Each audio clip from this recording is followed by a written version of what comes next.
नई दिल्ली से यह काफिला 22 जनवरी को कश्मीर की ओर रवाना हुआ। केंद्रीय गृह मंत्री श्री S.B. चौहान ने एकता यात्रा की आतंकवाद से ग्रस्त पंजाब और जम्मू कश्मीर में किसी भी तरह की सुरक्षा की जिम्मेदारी लेने से साफ इनकार कर दिया था। किंतु बढ़ते हुए तूफान के वेग को भला कौन रोक सकता है।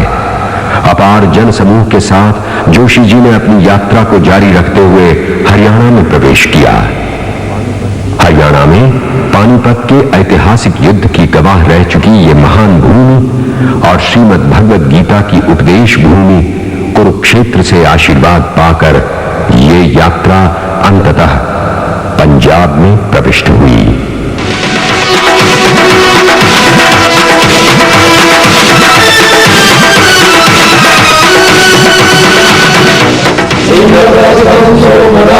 तथा अमृतप्रियं चतुर्वेदा पुराणानि सर्वोपनिषदः रामायणं भारतं च गीता सप्तशतानि च। सिखों के गौरवशाली इतिहास की ये सरजमीन, महान गुरु नानक देव जी की धरती और जलियांवाला बाग के अमर शहीदों का प्रदेश पंजाब। पंजाब के निवासियों ने अपना कष्ट, अपनी पीड़ा छिपाकर और आतंकवादियों की परवाह न करते हुए जोशी जी का स्वागत किया। पंजाब में यात्रा जहां जहां गई, उपस्थित जन समुदाय ने आपसी भाईचारे और सहयोग का बेजोड़ उदाहरण पेश किया। लेकिन आतंकवादियों की बंदूकें, राइफलें आग उगलने को बेचैन थी। एकता यात्रा में शामिल होने के लिए बसों द्वारा मथुरा जिला से आ रहे भारतीय जनता पार्टी कार्यकर्ताओं पर पंजाब में फगवाड़ा जालंधर राष्ट्रीय राजमार्ग पर आतंकवादियों द्वारा की गई अंधाधुंध गोलीबारी से 5 एकता यात्री शहीद हो गए और 38 अन्य यात्री घायल हो गए। लेकिन न झुकने दी तिरंगे की शान। कश्मीर घाटी की रक्षा के लिए गुरु तेग बहादुर और स्वर्गीय श्यामा प्रसाद मुखर्जी ने जो कुर्बानी दी थी, उसी श्रृंखला में इन जांबाज शहीदों का बलिदान भी शामिल हो गया। इस चुनौती के बावजूद एकता यात्रियों के बुलंद हौसलों में कोई कमी नहीं आई, बल्कि उनके इरादों और हौसलों को एक नई बुलंदी मिली। इस घटना में घायल हुए यात्रियों को देखने जब जोशी जी जालंधर के एक अस्पताल में गए, तो घायल यात्रियों ने अपने घावों की परवाह न करते हुए जोशी जी से प्रार्थना की। देश नहीं टूटना चाहिए, चाहे कितनी भी कुर्बानी चली जाए। मैं आपके साथ में झंडा चलाने की निश्चित कश्मीर चलूंगा, आप मुझे ले चलो साहब, और आपसे पहले में चाहे कुछ भी हो, मैं झंडा चढ़ाऊंगा। मेरी माँ के अभी 3 भाई और हैं मेरे वहाँ, मुझे कोई परवाह नहीं है। सारे देश में बहुत पब्लिक है ऐसी। मैं इसी वास्ते घर से अपनी माँ से कह के आया था कि जब मैं निश्चित मर जाऊँ चाहे तो झंडा चढ़ाएंगे। मैं ठीक है जाऊंगा तो भाई जाऊंगा, झंडा फहराएंगे।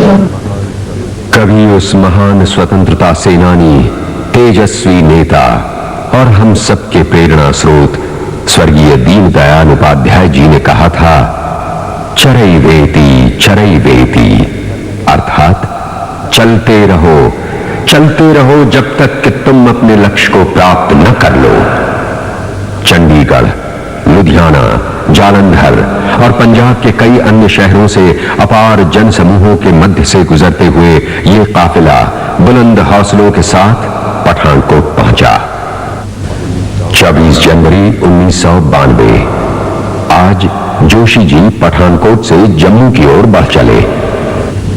इस दिन सुबह पूरे देश के कोने कोने में मंदिरों, मस्जिदों, गुरुद्वारों और गिरजाघरों में जोशी जी की इस ऐतिहासिक यात्रा की सफलता के लिए प्रार्थनाएं हो रही थीं। दूसरी तरफ घाटी में आतंकवादियों की हिम्मत टूट रही थी भाजपा के ऐसे प्रयासों से। एकता यात्रियों की हिम्मत तोड़ने और उन्हें भयभीत करने के लिए आतंकवादियों ने श्रीनगर के पुलिस मुख्यालय पर भीषण बम विस्फोट किया। किंतु ऐसे प्रयासों से न डरने वाले वीर योद्धा अपनी यात्रा जारी रखते हुए पठानकोट से जम्मू की तरफ रवाना हुए। पंजाब और जम्मू कश्मीर की सीमा पर हजारों लोगों ने एकता और शांति के इस मसीहा का स्वागत किया।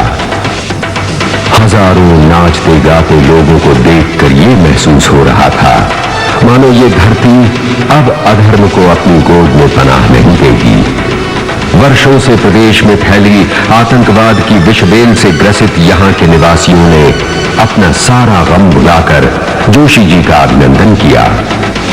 हजारों लोग सड़कों पर निकल आए उस रहनुमा के स्वागत में जिसके हाथों में हिंदुस्तान के सुनहरे भविष्य की बागडोर दिखाई दे रही है। सैकड़ों हिंदू परिवार जो अब जम्मू शहर में शरणार्थियों की तरह कश्मीर से पलायन कर सड़कों पर जीवन निर्वाह कर रहे हैं और जिनके लिए कश्मीर घाटी अब स्वप्न बनकर रह गई है, उन्हें जोशी जी में एक नई उम्मीद, एक नई आशा की किरण नजर आई। उन्होंने जोशी जी की सफलता के लिए कामना की और यात्रा को अपना आशीर्वाद दिया।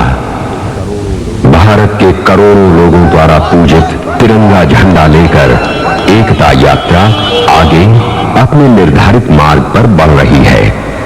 केंद्र सरकार में बैठे राजनीतिक नेता बार बार बयान देकर प्रशासन की असमर्थता घोषित कर रहे हैं। केंद्र सरकार के गृह मंत्री की घोषित असमर्थता एवं बयानों ने आतंकवादियों के मनोबल को बढ़ाया।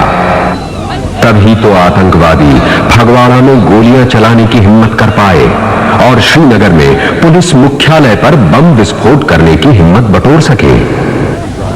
गृह मंत्री द्वारा असमर्थता के बयान, पंजाब में एकता यात्रियों की हत्याएं, श्रीनगर में वरिष्ठ पुलिस अधिकारियों की हत्या के लिए बम विस्फोट, इन सब के बावजूद देशभक्तों का मनोबल टूटा नहीं।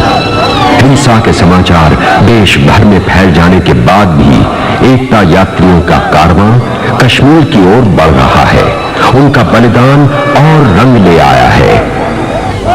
जम्मू की विराट एकता रैली में देश भर से आए लाखों लोग भारत की शक्ति की पहचान है। भारत की बलिदान परंपरा के ये लोग प्रतीक हैं। ये चुनाव में टिकट मांगने वाले लोगों की भीड़ नहीं है। एक राजनीतिक दल के लिए ये गौरव की बात है। देश के लिए भी अभिमान की बात है कि आज भी लाखों नर नारी आतंकवादियों की गोलियों का मुकाबला करने के लिए देश की एकता के लिए मर मिटने को तैयार है।